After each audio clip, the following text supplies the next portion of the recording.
talk about torquing the wheels on your jumping jack. If your jumping jack is new, you're going to want to check the torque on your wheels after about 200 to 300 miles.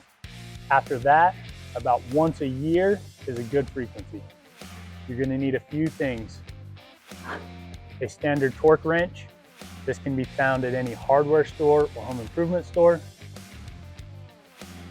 You have a standard wheel. You're going to need a 13/16 wrench socket.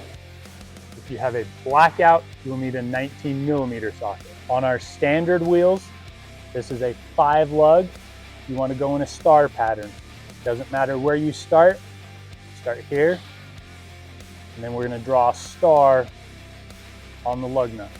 On our blackouts, depending on the year, you may have a 6 lug like we have here, or a 5 lug. On the 6 lug, you just want to alternate sides. If you start here, we're going to go to here, then across to here, up to here, down, and then finish with this one.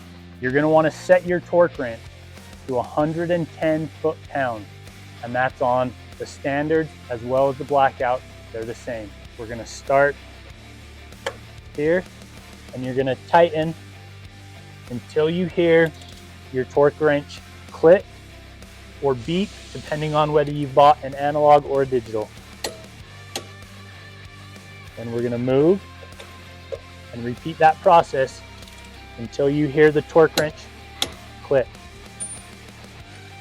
Like, we're going to go in our star pattern.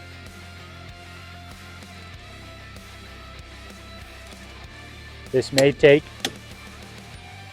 a few rotations. It may click right away. That's okay.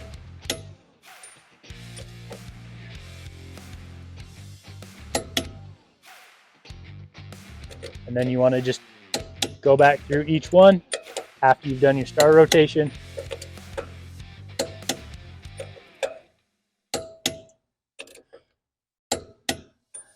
And that's it.